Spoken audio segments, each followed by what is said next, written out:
Inihahandog ng Radyo Maria Philippines, Bringing Christ into Your Home, ang palatuntunang mistisismo, ang makadiyos na pag-aaral tungkol sa kaluluwa ng tao, ang tunay na buhay makadiyos.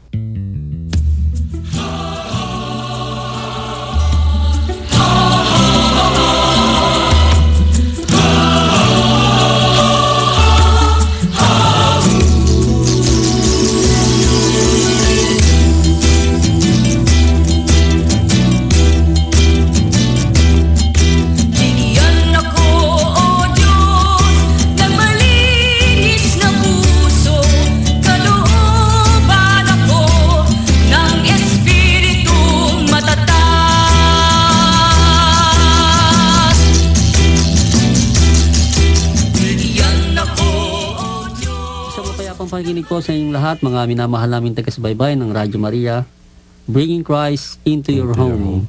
Sumainyo pong lahat ang kapayapaan, Brother Ronnie Aclo po. At Brother Romy po ng Angeles City, AVG po, Apong Mamo Kalulus Rhyme. Magandang gabi po sa inyong lahat, mga gilo namin tagapakinig. Linggo na naman po ng gabi at muli na naman po namin kayong inaanyayahan na kami po ay inyong samahan sa pagtuklas at pag-aaral sa mga positibo at negatibong saloobin ng tao na sumasalamin sa sarili ng bawat isa sa atin pong pang-araw-araw na buhay. Dito sa programang ang mistisismo ng ating pananampalatayang Kristiyano-Katoliko, ang tunay na buhay makadiyos. Hangad po ng programa natin ito na makapagdulot po sa inyong mga tagapakinig ng Radyo Maria ng mga kaunawaan tungkol sa ating lakas at kahinaan sa harap ng ating dakilang lumikha. Ngunit bago po tayo tuluyang dumako sa ating mga paksa, kayo po ay aming inaanyayahan sa pag-aalay ng isang panalangin. Ave Maria Purissima. Simplificado kong sibila. Sa pangalan ng Diyos Ama, Diyos Anak, Diyos Espiritu Santo. Amen. Mahal naming Panginoong Diyos, kami po ay nagpapasalamat na kami ay sa mga sandaling ito ay naririto at nagkakatipon upang mag-aral tungkol sa kabanalan. At ito ay aming pagsumikapang tahakin sapagkat ito po ang iyong ninanais para sa amin. Diyos naming mahabagin, humihingi po kami ng kapatawaran sa lahat ng aming mga nagawang mga pagkakasala, mga pagkakamali at pagkukulang sa pagsunod, pagtupad at pagganap sa iyong banal na kalooban. Tunay po, Panginoon, na hindi madali ang magpakabanal sapagkat kami po bilang mga tao ay puno ng mga kahinaan. Subalit sa tulong po ng inyong mga biyaya at patuloy na pag-ibig sa amin, kami po ay umaasa na kami sa landas ng kaganapan ay makakarating sa inyo. Sa inyo na siyang dapat naming maging sentro ng aming mga hangarin sa buhay, sapagkat ito rin po ang ibig ninyong gawin namin.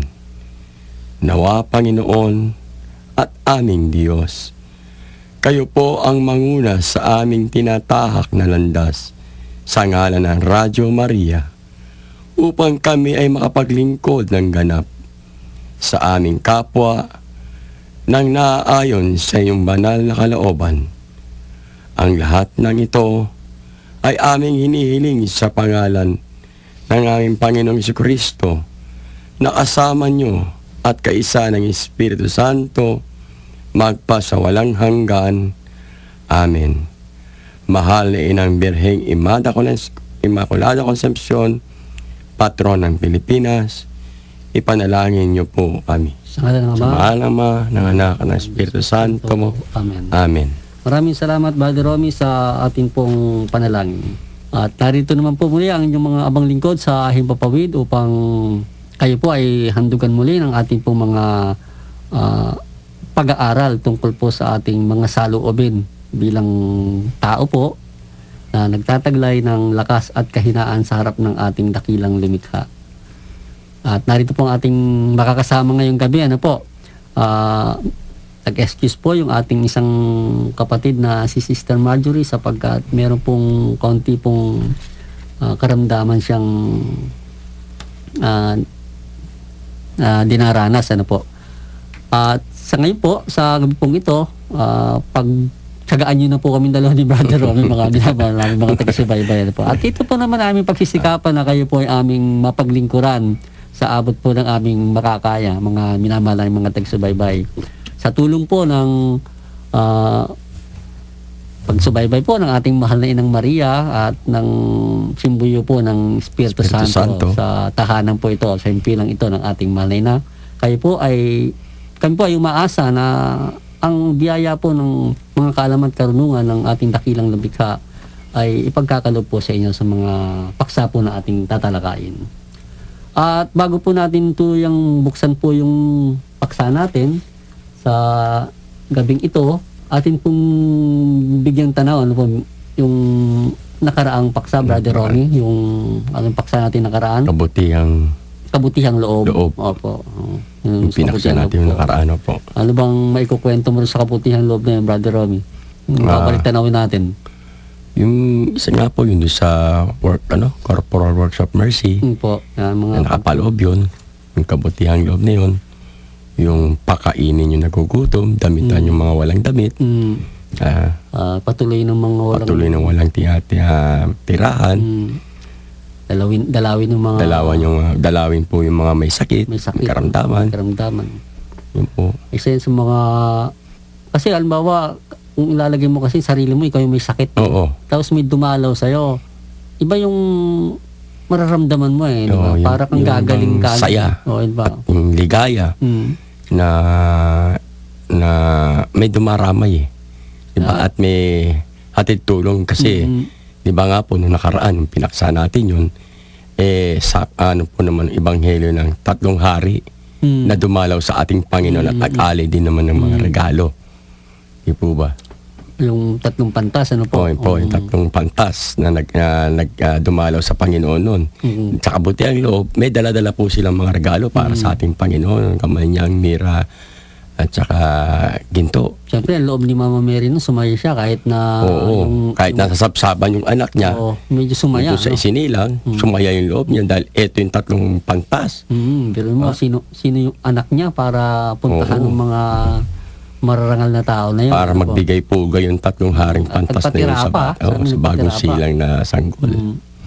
At yun din naman sa mga taong nasa banig ng karamdaman, di ba? Yung sabihin, nakaratay sa karamdaman, ano po. Pag may dumalaw dyan, may dala pong ano yan, may dalang kundi prutas, bulaklak, pineapple juice. O kahit wala, di ba? Kahit wala, at importante yung presensya, yung moral support na yung naibibigay ng taong dumalaw. At yun ay isang malaking bagay para sa isang may sakit. Sa kanyang panloob. Magpapalakas yun. Sa kanyang panloob na kondisyon, ano po, yung pagdalaw ng isang tao.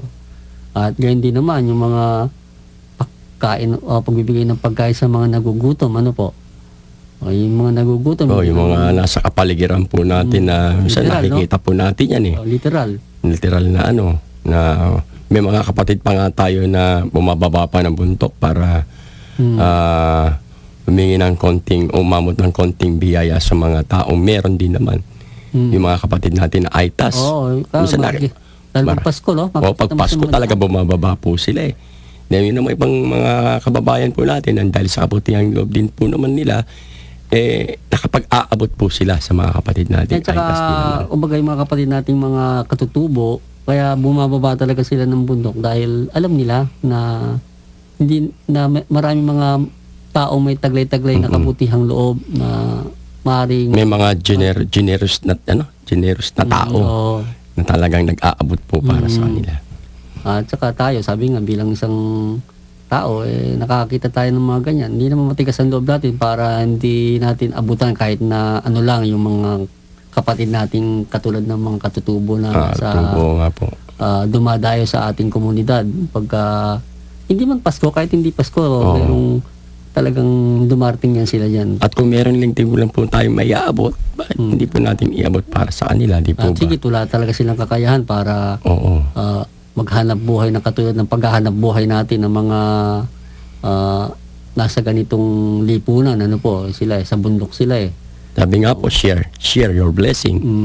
Di po ba? Kasi blessing na nanggaling sa Panginoon, kailangan din natin dapat lagi i-share. natin isipin na yung ano man meron tayo ngayon, hindi sa atin lang yan. Ano ba, kung may binigay sa atin, may dumaring sa atin, hindi lang para sa atin yan. Oo, kasi magiging makasarili tayo kung hindi tayo mamamahagi. So, kailangan natin i-share yan. Kasi una na, ano po, kaya nga po natin sasabi na yung dumating sa atin, hindi lang para sa atin yan. Unang-una na po itong buhay natin. Hindi Ano po? atin. Oo, Opo. pag-isip mo sa umagang tayo buhay, hindi po sa atin to. Dahil sa Ano po? kabutihan ng loob ng Panginoon, Gising po tayo. binigay Ang sa tanong, atin. aanhin natin tong buhay na to.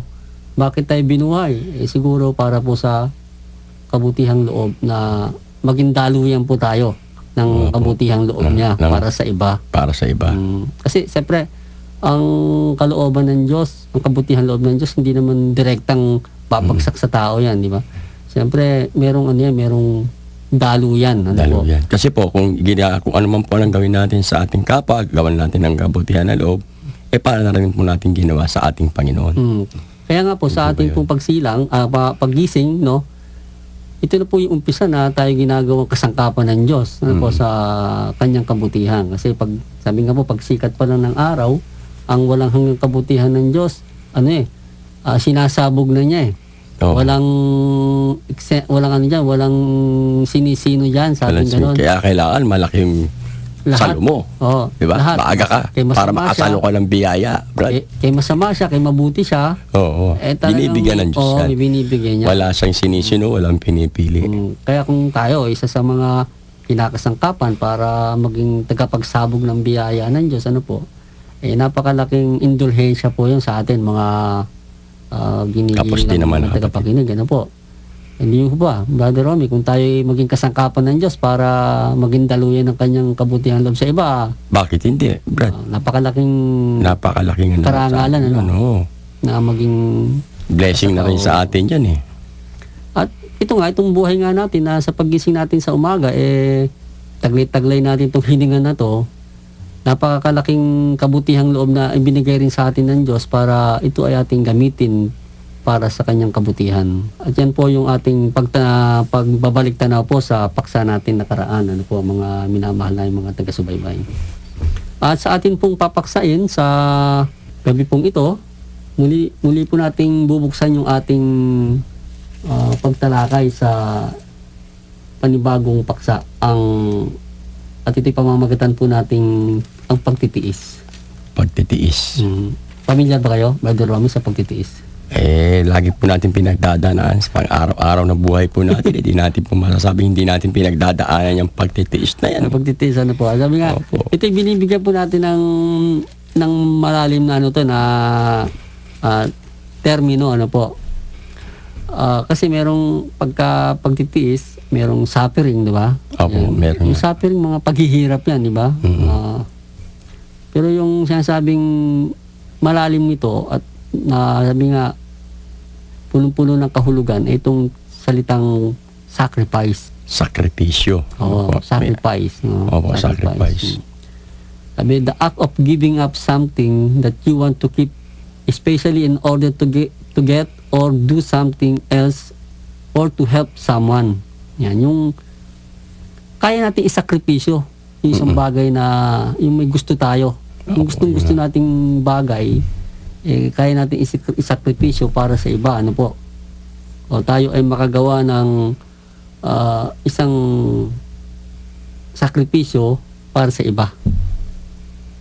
Makatutulong sa iba. Ating kapwa. Parang di rin man nalalayo sa kabutihang loob. Kabutihang loob. Halos nagkakahawig din po sa nakaraang pinaksa natin. Sa nakaraang karugtong. Opo. Dumurugtong siya. Yung pagtitiis.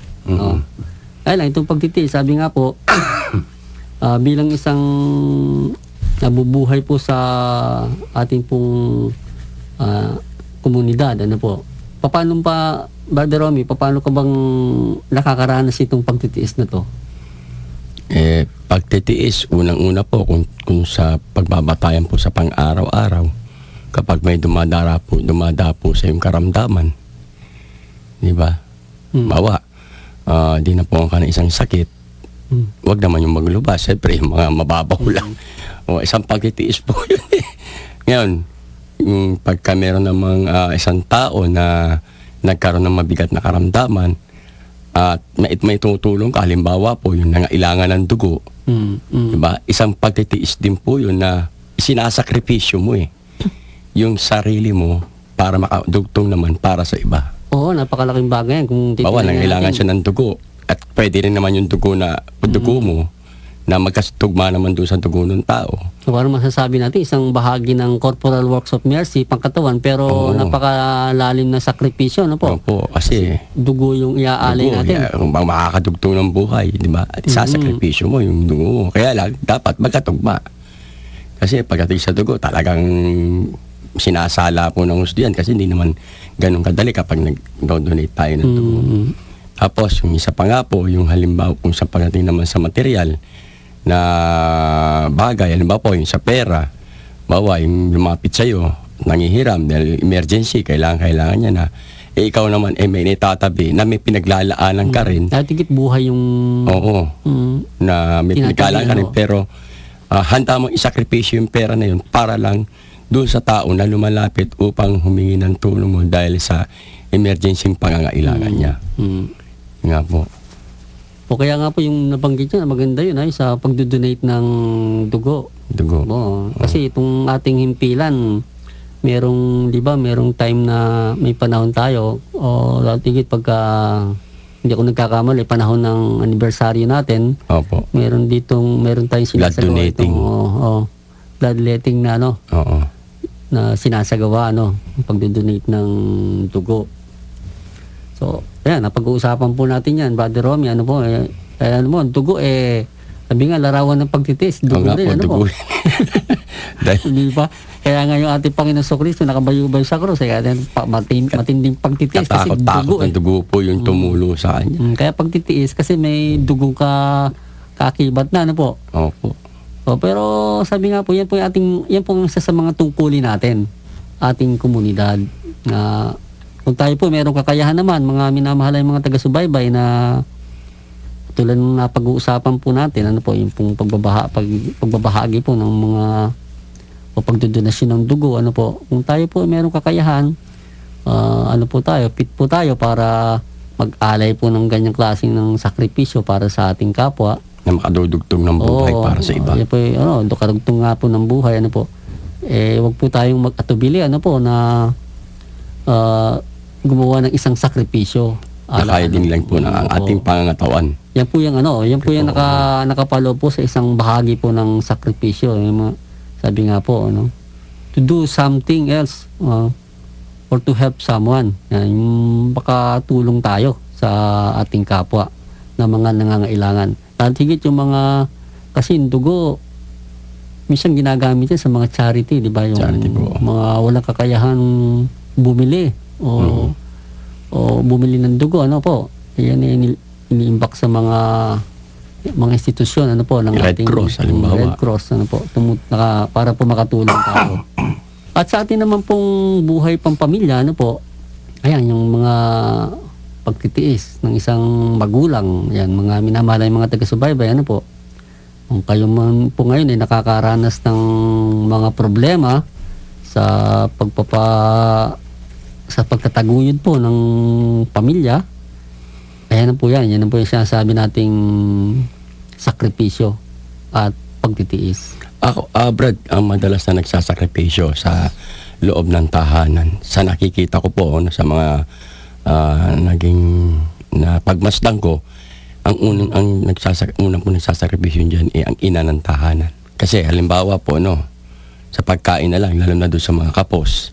Opo. Hindi baling hindi na kumain ang nanay, basta't makita niya lang na kumakain ng kanyang mga anak. Yan po yung, sakripisyo yan po yun, yung di po ba? hindi masukat na pagmamahal ng ina, ano po, pagdating sa sakripisyo. Ano po? Isa pang sakripisyo na masasabi natin na nakapalo pa rin po sa tahanan, sa sandaling ang isang ina naman nagsisilang ng kanyang sanggol. Napakalaking sakripisyo po yan. Sakripisyo po yun. Buhay po ang nakataya doon. Opo. Napakaganda po ng binabanggit ni Brother Ron, mga minamalay, mga taga-subaybay. Siguro yung mga ina po ngayon, nare-recall nyo yung Ganun din po yung dinanas kasi ng ating mahal na pangyayari sa ina. buhay nyo habang Hindi kayo po po- ba? Nagsakripisyo rin ng ating mahal na ina. Po. Ng ating Panginoon. O kaya nga po sa ating pong tahanan, yung pong sakripisyo ng ating mahal na ina, makikita po natin yan sa karanasan ng isang ina, po. Ina o sa ordinaryo, sa isang tahanan. Oo, sa isang pagkaraniwang buhay natin, po. Opo. Kamukha nga po sa pagsisilang pa lang ng anak. Ng anak. Nandun ang katakot-takot, sakripisyo. Patapos, Yung palang pagdadala, Brad Di po ba yung pagdadala pa lang ng inang-ina sa kanyang sinapupunan, sa kanyang sanggol, isang sakripisyo na yun isang pagtitiis na, Pagtitiis na yung Brad, 9 na buwan. Pagkatapos noon, papanganak pa, lalaki pa, Mas iba yung pagtitiis pa yung Brad Pagkatapos Diba? noon, palalakihin pa. Palalaki pagtitiis pa rin Yun ang- yung Brad. yun ang- Siyempre, yun ang- igagapang niya pa yun Ganun yun, ihahanap niya pa. Palalakihin niya. Uhubugin pa niya yon. Oo. Kaya talagang sakripisyo ng ina. Ang talaga nga, kasi kaya po nga nasabi ko na ang pinaka nagsasakripisyo sa isang tahanan ang ina. Di po Sa ba? panimula, po. Panimula talaga, sa ang ina talaga. At saka, makikita nga natin na kaya sinabi sakripisyo, walang hinihintay na kapalit Oo. Parang Opo. yung blood donation, Oo. hindi ka na pwedeng bayaran doon. Maliban Oo. na lang kung binebenta yung Meron dugo po mo. talaga nun. Meron naman po talaga. Hindi naman po natin may kakaila na may mga tao naman talaga na pinangahanap buhay na nila. Yung pagbibenta Imbis ng... na nandun yung talaga yung kasagraduhan ng yung pagkukusa, nagpagbibigay, nawawala yun dahil iba ginagawa ng hanap buhay. ginagawang Nawawala na yung niya. may Siguro, hindi naman po rin natin masisisi dahil siguro dala rin ng pangangailangan din ng tao. Opo. Di po ba? Baga sinasakripisyo na lang niya yung kanyang katawan, po. Dala din ng pangangailangan. Baka may kailangan sa pamilya niya o kailangan din na makakain ng Ibig pamilya sabihin, niya. bahagi rin ng sakripisyo niya. Bahagi pa rin po yun. Sa kanyang buhay, Sa Oo. kanyang pansariling pangangailangan. Oo. So, ito pong pagtitiis, sa iba't ibang aspeto makikita po natin, po, sa ating pansarili, sa komunidad, at maging sa ating pamilya. Yan, sa Opo. pamilya, yan, umiikot po yan, mga minamahal ng mga taga-subaybay, magmula po sa ama, ina, anak, maging mga anak, nagsasakripisyo po yan. Lalo kung higit ang kanilang mga magulang, wala namang Kapos. kapos din po sa mga pangangailangan nila, po. Lalo Pati sa mga pinansyal. At halimbawa, Oo. yung isa anak ay nag-aaral, ilan sila nag-aaral. Minsan nagsasakripisyo yung pinapanganay. O sige po, di mo na ako mag-aaral para mag-aral muna yung aking kapatid. Isang sakripisyo rin, isang pagtitiis din yun sa parte naman ng isang anak din po yun. Opo. Ating pong palalawakin to, po, bigyan daan po muna natin ang paalala ng ating himpilan.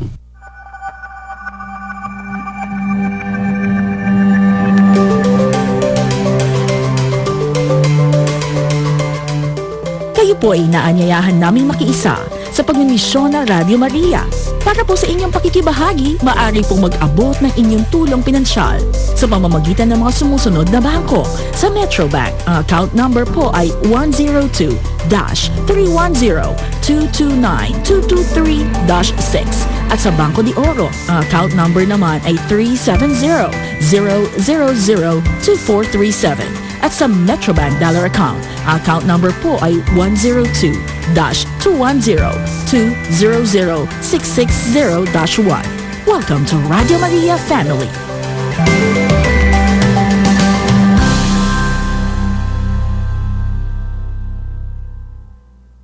Nagpabalik po ang tunay na buhay makadiyos at kayo patuloy pa rin sumusubaybay sa himpilan ng ating mahal na ina, ang Radio Maria, bringing Christ into your home. Sa ating pong muling pagtalakay, Brother Romy, doon tayo sa mga sakripisyo, Opo. nararanasan sa pamilya, sa komunidad, Nakita po natin sa buhay pang pamilya, hindi madali, kahit nga po yung mabalik po tayo, sa mga batang nagsisipag-aral ng mga magulang, wala namang higit na kakayahan para sila itaguyod sa pinansyal na pangangailangan. So pati sila nasasakripisyo. At sana ito ay bahagi na rin kung mayroon po mga anak na nakikinig kayo na ang sitwasyon po ng inyong mga magulang talagang mahirap din po, magsikap po tayo mga anak na Tsaka wag po silang sasamaan loob. Wag silang maghihinakit sa magulang nila. dahil hindi may pagpapatuloy yung pag-aaral nila. Dahil isang pagsakripisyo rin po yung magbigay daang ka. Di ba? Meron naman ba kung pwede naman sila mag-aral, kaya lang mahirap ang sitwasyon dahil kapos nga, pero tuloy pa rin ang pag-aaral. Yan po yung pagtitiis, mga anak, Oo. na sikapin nyo. Magsikap tayo sa pamamagitan ng pagtitiis. Yan nga po yung tinatawag na magiging lakas natin, yung pagtitiis na yun. Pagtiisan po natin sapagkat hindi naman habang buhay ganyan, Opo. At saka sa pagitan po yung pinapakita natin yung pagtitiis natin, na ipapakita din naman po natin yung pag-ibig natin sa pamilya natin. Tsaka Di po ba? marami po tayong Kasi natututunan. pagtitiis at pag-ibig, Brad, di ba, magkasama yan? At saka marami po tayong natututunan na nakukuhang understanding o pangunawa sa buhay sa pamamagitan po ng pagtitiis. Pagtitiis at pagsakripisyo. Kaya pag marami kang nararanasan na pagtitiis, nagiging malawak ang iyong pananaw sa buhay. Pananaw, pati pag-unawa. Pag-unawa. Yan po naman ang naibubunga niyang pagtitiis na yan.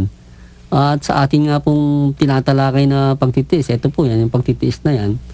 Ano po ba yung pagtitiis? Sabi nga po, ano po ba yung kaugnayan nito sa krus? Kaya nga po sa atin pong katuruan ng atin pong pananampalataya, ang sagisag ng krus ay pagtitiis. Ano po? O ang sagisag ng pagtitiis ay krus. Di po ba? Yun ang mga pagtitiis na habang ang anak niya ay kanyang tinataguyod, yun ang mararamdaman niya. Yung krus. Kaya yan ay mga krus, di ba? Pero ang krus, sabi nga po, ay biyaya. Kaya nga pong bawat anak ay isang biyaya. Sabi nga ganun, At kung ating nga pong pag-aaralang mabuti yung salitang krus sa ngalan ng pagtitiis o sakripisyo, ay napaka lalim po nito at napakalawak po nito. Kaya sabi nga po, bakit ang ating Panginoong Jesucristo o ang Diyos ay gumamit ng ganitong uri ng saloobin, lalo't higit sa kanyang pagbibigay sa tao ng kaligtasan, Hindi, Kamakailan lang po, pinagdiwang yan, yung ginunita, yung pagsasakripisyo ng Diyos. Di ba kamakailan po, pinagdiwang yan?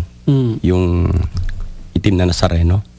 Opo. Di ba naging, di bang imahe niya na nakapasan-pasan niya ang krus? Opo, yung naging translasyon. pagpapasan ng krus. Di po ba? Yung sa Quiapo, Sa Quiapo, opo. maraming dumadalo. Yung Sakripisyo po yun. yung imahe ng Panginoon yun habang nagpapasan ng krus Oo, di patungong po ba? Yung nga yun, yung krus nga po yun, hindi ba yung pinapasan niya? Kaya ang krus, sabing ganon, sagisag po ng pagtitiis yan. At Ngayon, ipinakita rin po dun sa komunidad na yun, yung komunidad na nagtitis, di po ba yung pinagdiwang niya? Ang daming taong nagtiis noon. talagang Right. makikita mo naman, di ba? Sa Oo. bawat bawat kapistahan ng Nazareno na yan, yung ating mahal na imahe ng ating Panginoon Jesucristo, talagang dinaragsa ng Mga deboto po yan. At doon talaga nagtitiis ang bawat deboto. libo-libong Pinakikita tao, nila yung pagtitiis at pagsakripisyo nila. Iniaalay nila sa mahal na poong Nazareno. na kung tutuusin, hindi naman nila halos mahawakan kasi Oo. sa dami at pwede pa nila matanaw ikamatay. nga lang po nila. Yung nga lang po sabi nila, matanaw lang nila. At pwede nilang ikamatay, di ba? Kasi Totoo po yun, oo. Kaya naroon po talaga yung talagang diwa ng sinasabing yung pagtitiis nga na tinatalakay po natin at saka yung pagsakripisyo. Kaya ito namang aral ng pagtitiis na to, po. Ito nga po ay sumasagisag ng krus. Yan. Kaya nga po sa atin pong pananampalatayang Kristiyano Katoliko, meron po tayong sagisag na binabandila, At yan po yung krus sa ating mga inang simbahan. Diba? Kaya bawat inang simbahan natin, merong krus na nakabandila dyan . Patunay lamang na ang atin pong pananampalataya ay naitatag sa pamamagitan ng pagtitiis. Kaya nga po, ang dami po nating mga kinikilalang mga martir, mga santo, mga iba't iba pang mga may loobin sa Diyos na nag-aalay ng kanilang buhay, sa pamamagitan ng pagtitiis, Tiis. sakripisyo. Hindi man sa madugong paraan, kundi yun po kanilang panahon na inialay po sa paglilingkod sa Diyos sa pamamagitan ng kanyang kapwa. Kaya maraming mga tao, di po ba, mga naglingkod ng Brother Romy, mga santo nung araw, sila ay iniwan ng buhay nila. Tapos, ginugol yung panahon nila sa isang buhay na taliwas sa dati nilang nakasanayan. Halimbawa na po ito si si Mother Teresa of Calcutta. Di ba? Di ba? Yung buhay ho niya talagang Sakripisyo po talaga ang inamo. kasama niya, mga may sakit, mga ketongin pa yung mga kasama niya. Yun po. Andun yung sakripisyo. Yung pagtitiis, po. Yun naman yun nga po yung ating pagsasakripisyo, kung tayo po yung naghahangad na sumunod kay Kristo. Kaya sabi nga ng ating Panginoon, sa Mateo 10, talata 38, ang hindi magdala ng kanyang krus at sumunod sa akin ay hindi karapat-dapat sa akin. So kaya kailangan po talaga meron tayong sakripisyo. Ano po ba yung maaari nating maintindihan patungkol sa sakripisyo?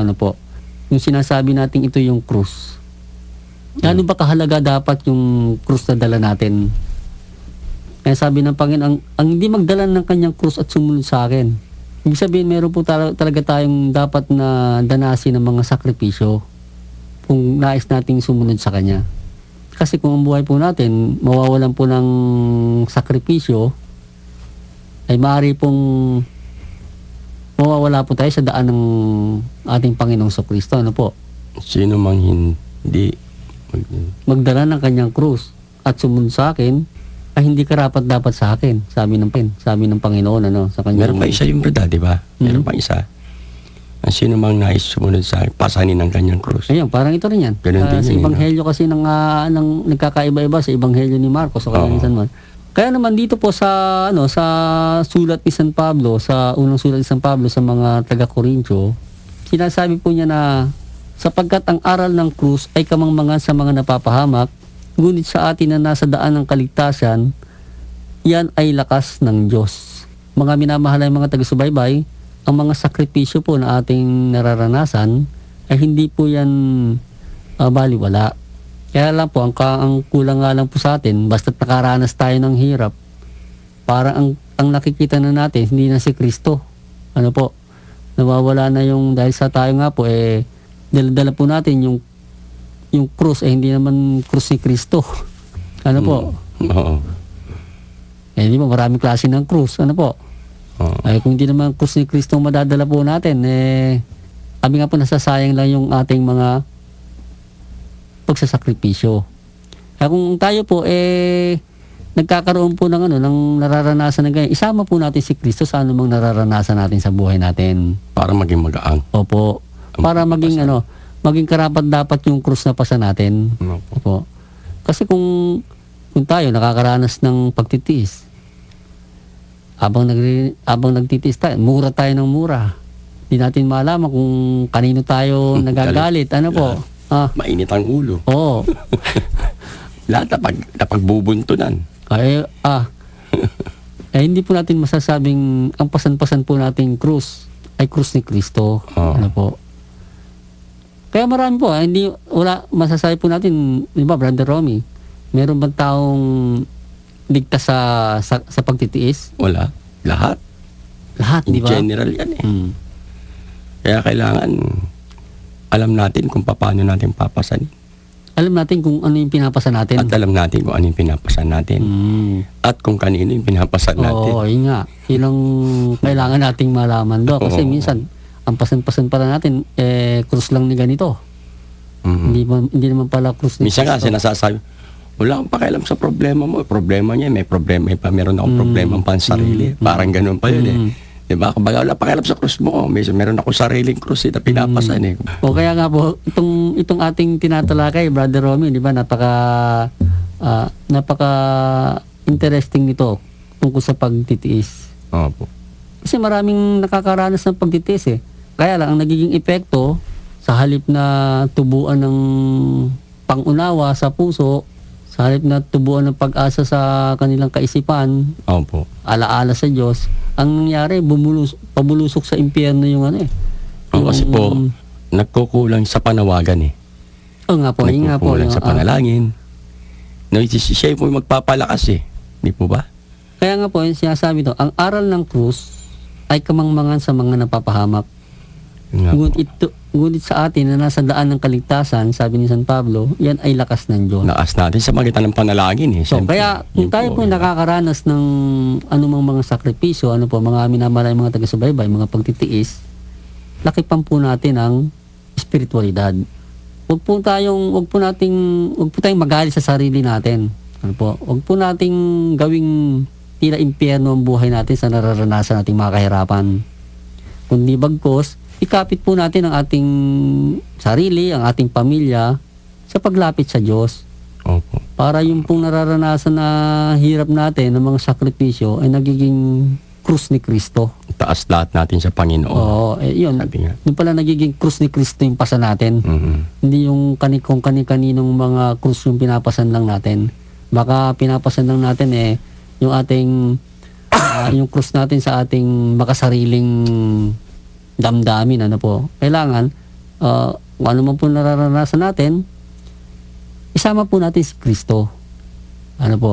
Kaya sabi ni San Pablo doon sa kanya isang sulat sa mga taga-Hebreo, ititig natin ang ating mga mata kay Jesus na tagapamuno at tagapagpaganap ng ating pananampalataya. Nasa halip na kaligayang iniharap sa kanya ay binata ang krus at di inalintana ang kahihiyan nito at nakaluklok ngayon sa kanan ng Diyos. Isip-isipin ninyo yaong nagtiis ng gayong paglapastangan na galing sa mga makasalanan nang di tayo manghina at masiraan ng loob. So yun po yan, no? Mga minamahal yung mga taga-subaybay. Sa paalala. Oo, na sa ating mga nahihirapan sa buhay, literal, ano po, financial, emotional, no? Kahit spiritual, Brad. Sa spiritual man, ano po, kailangan ilagay natin, sabi nga po, ititig natin ang ating mga mata kay Jesus. Yung kasi po ang nagiging kulang, ano po, sa mga kahirapan natin, minsan, nakatingin na lang tayo sa mga nangyayari. Nakakalimutan na natin na mayroong makapangyayari. Ano Na po? masigit. O, yung makapangyayari, ibig sabihin, yung director ng buhay natin, hindi na natin nakikita.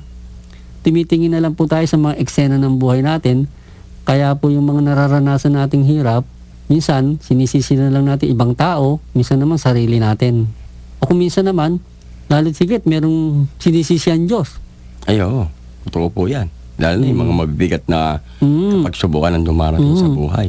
Oo. Panginoon, bakit ako pa? Bakit ako pa? Ganun So, nga. kasi yun nga po, yung sinasabi ni San Pablo na isang kamangmangan. Dahil hindi nga po alam kung paano papasanin yung pagtitiis, kung anong dapat gawin sa krus na kanyang pasan-pasan, ano po. At kung anong krus ang dapat niyang pasanin na dapat na taglayin niya sa kanyang buhay. Kasi sabi nga po natin, napag-uusapan po natin, mga minamahal na mga taga-subaybay, na wala nga pong ligtas sa pagtitiis. Lahat po yan nakakaranas ng pagtitiis, ano po. Pero sa atin nga po, na mga higit na nakakaramdam ng pagtitiis na yan, ititig po natin ang ating mga mata sa ating Panginoon Kristo. Sabi nga po rito, gawin po natin siyang isang ehemplo, sabi ni San Pablo rito, nang di tayo manghina at masiraan ng loob. So yung nga pong paglalakbay ng ating Panginoon, ano po, yung Nazareno, no? Yung paglalakbay sa Kalbaryo na yon, isang inspirasyon po sa atin yan. Na, Kung paano natin dadalhin. yung nangyayari po sa atin. Ano po. Okay, sabihin natin sa kanya, maghapon lang niyang ginawa yung sakripisyo na pero ang katumbas po nun ay buhay, kamatayan, ano po. Basta't isa sa puso lang. Pero, Ano yun? kung tutusin, hindi naman niya dapat danasin. Oo. Ano po. Pero sabi nga ng San Pablo, di ba, na sa halip na kaligayahan, sa halip ng kaligayang iniharap sa kanya ay binata ang krus. Ibig sabihin, pwede naman siyang maghari, di ba? Inoperan nga ang ating Panginoon ng ng demonyo, di ba? Bibigay ko sa iyo ang... Nakita mo yung daigdig na yan. Bibigay ko yan sa'yo. Manigluhod ka lang sa akin. Oh. Biro, bibig. Oh, pero kung Kasi gusto ng Panginoon yung cross. kung umuo ang ating Panginoon noon, bilang tao, Tapos tayo. tapos na. Hindi tayo- pero sabi hindi nga, tayo natubos. pero sabi nga rito, pero sa halip ay binata ang krus at di nalintanang kahihiyan nito. Sa halip na tanggapin yung offer ng demonyo, di ba? Ang ginawa ng Panginoon, niyakap yung krus niya. Pinili niya kasi ang plano nga siya ay bubugbugin, di ba? Papatayin at mabubuhay sa ikatlong araw. Kaya lang, napakahirap nun. Bago ka mabuhay, dadaanan mo yung, sabi nga po, yung kamatayan. Naitatanong ko nga po yan sa sarili ko. Sa panahon kaya po natin ngayon, mga gilo ng tagapakinig, meron pa po kayang ganon. Katulad ng ginawa ng ating Panginoon, natatanggihan niya ang kayamanan at yayakapin niya ang krus para sa iba. Baka sabihin ng tao, kalokohan na yan. Ganyan po yan, ano po. Kaya pong tao ngayon, halos hindi na matanggap yung pagtitiis dahil nga po sa ganyang pananaw sa buhay na para bang ang Diyos wala na eh. Hindi na totoo. Parang gano'n na po. Yun na po yung nawawala na. Yun na po yung yun na pong mga nangyayari. At dahil nga po dyan, yung mga pagtitiis na nararanasan sa halip na magbunga ng mga kaunawaan, ang nangyayari, ang binubunga po nito galit, inggit, puot, at lahat ng uri ng mga kasamaan na sumisibol sa puso ng tao. Magbabalik po tayo, bigyang daan po muna natin ang paalala ng ating himpilan.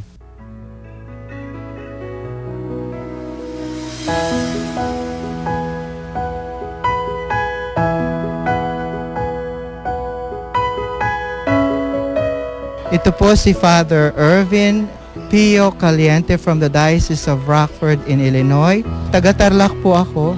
How important it is to draw close to Mary because it was Mary who was always close to Jesus by his side.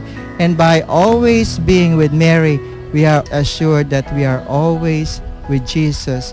So keep praying to Mary, keep praying your rosary, and keep doing your holy hour, and keep going to communion so that we can be filled with grace and be like Mary. Always say yes to Jesus who calls us closer to himself. The Lord be with you. May Almighty God bless you, the Father and the Son and the Holy Spirit. Amen.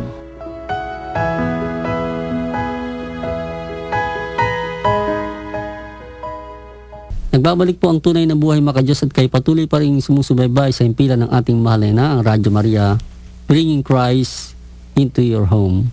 Sa atin pong pagpapatuloy po sa ating pong pinapaksa. Ayun nga po, ano ba, Brother Romy, yung krus. So yung krus na dapat nating pasanin, isama po natin si Jesus Christ. Ano po, yung krus na kasama si Kristo. Sabi nga po ni Brother Romy kanina, krus na may pagtitiis na mayroong pag-ibig. Ano po? Parang krus na may taong nakapako. Hindi yung krus lang. Diba? Kasi pag krus lang po, wala yung taong nakapako, hindi po yan simbolo ng isang pananampalataya. Spiritually, bro. Opo, spiritual. Huwag yung punti tignan yung literal na may nakikita po tayo sa simbahan na krus lang. Wala yung nakapako. Kasi ito po, kasi may ganun po na simbahan eh. Pero hindi. Pero hindi po yung sabihin, huwag po yun ang titignan nyo. Siyempre, Hindi man po nakapako sa ating po kasing pananampalatayang Kristiyano-Katoliko, ano po, hindi man po nakapako, mayroong simbolo pong bilog. Makikita niyo po. Eternidad na nakapaikot sa krus. Sa krus, sa mismong krus. Opo. Hindi po plain na krus talaga ang sa Catholic Church. Ano po, meron siyang nakadesign ng simbolo ng tao. Hindi man po literal na parang tao yung nakapakong nando, nakabandera sa simbahan, pero meron po siyang simbolo ng ostya. Opo.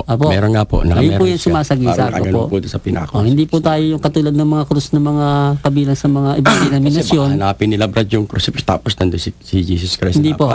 Mabuti po nabanggit po ng ating kapatid nito, ni Brother Romy. Ano po.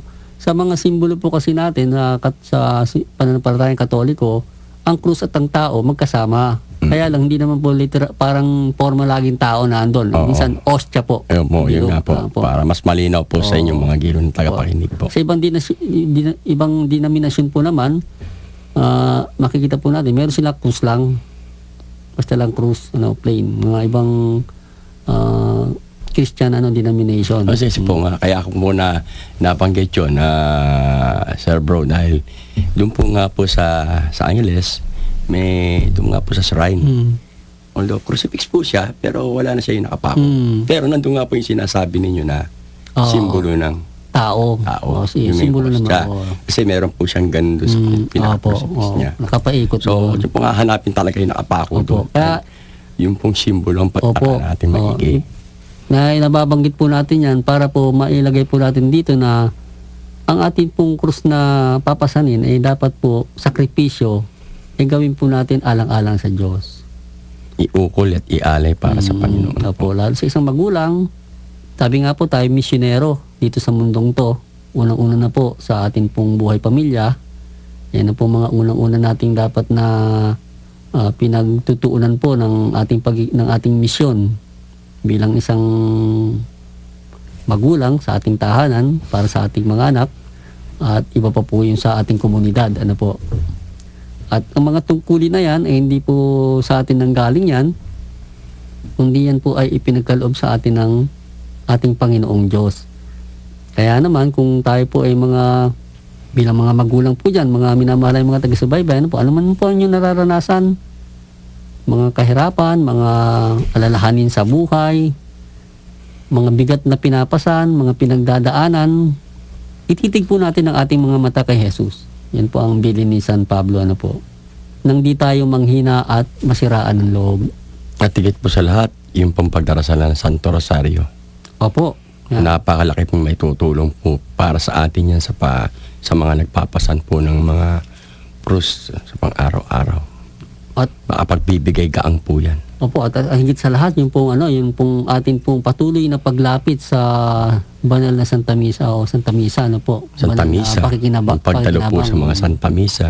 Opo. Isa po yan sa mga makapagpapalakas po sa atin Ano man pong para pampasan po natin ang ating krus sa Opo. pang-araw-araw.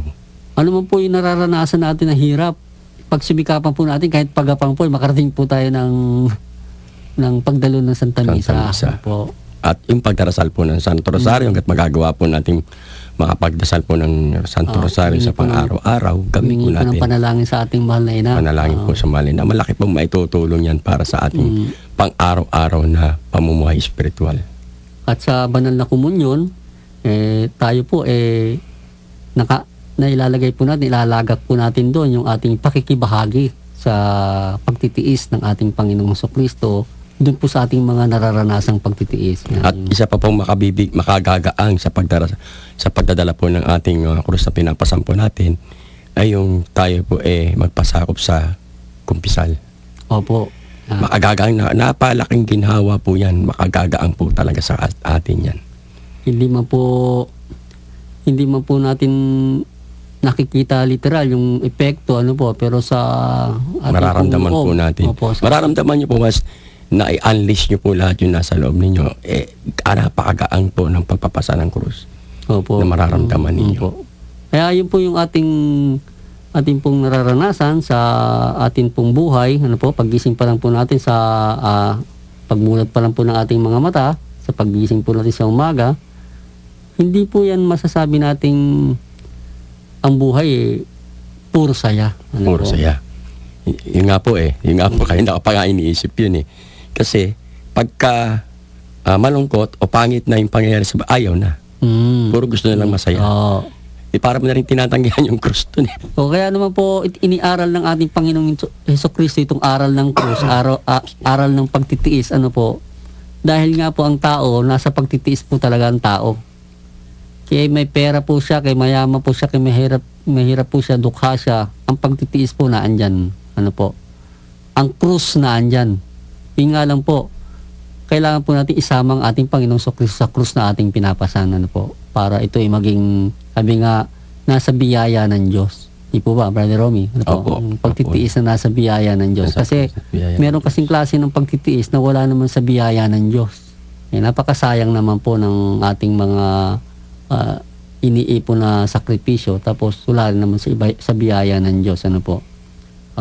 Kahit na ba anong gawin natin na pagsisikap, okay, marami tayong mga naipundar sa buhay, pero ang espiritualidad ng ating buhay, wala naman. Ano po? Yung lahat ng ating pinagtiisan, tila ba napakalaki ng kulang. Ano po? Ano man po ang mga dumating sa atin, ano man po yung mga nararanasan natin, sama po natin ang ating Panginoong Kristo, ang ating mahal na ina, sa lahat ng ating mga pagdalangin. Ano po? Para po itong ating mga nararanasan ng mga pagtitiis sa buhay natin, ay hindi po maging isang pabigat lang sa atin, kundi maging isang tungtungan natin para po sa isang paglalakbay sa buhay na ito.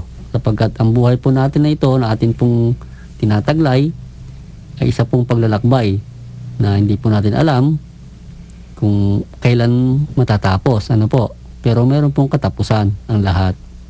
Kaya ano man po yung pagtitiis na nararanasan, hindi po yan ibig sabihin po walang katapusan, kundi yan po ay may katapusan po ang lahat ng bagay, ano po, lahat ng paghihirap. At sana po ang maging katapusan po ng ating lahat ng ating pagsasakripisyo, ang dulo nito ay ang ating Panginoong Kristo.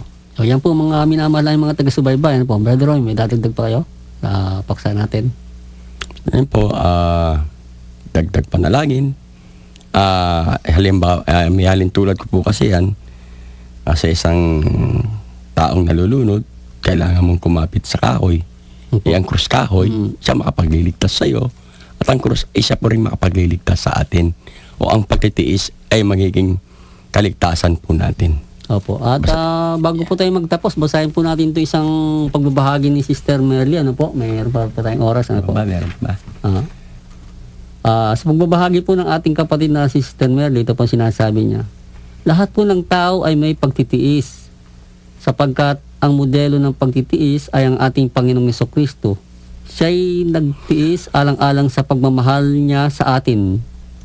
Tinanggap niya lahat ang pag-alipusta, pagmamalupit, at higit sa lahat ang pagkapako sa krus. Kung di tayo magtitiis, hindi natin makakamit ang tunay na karunungan. When sacrifice begins, wisdom reveals. Kaya hindi tayo exempted sa mga problema, sa mga pagsubok sa buhay, mga tiisin, mga paghihirap. Ang marunong magtiis, aani ng masagana.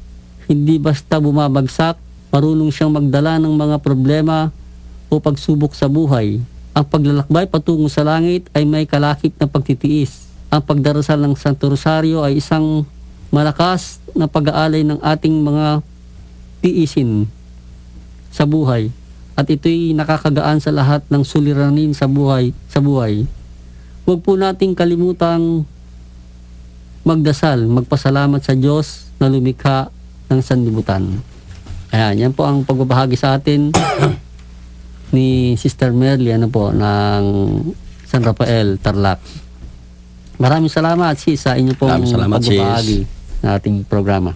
At sa inyo rin po, mga minamahal mga taga-subaybay, kayo rin po ay aming inaanyayahan na magpadala po ng inyong inyong pagbabahagi sa amin, dito sa programa namin to.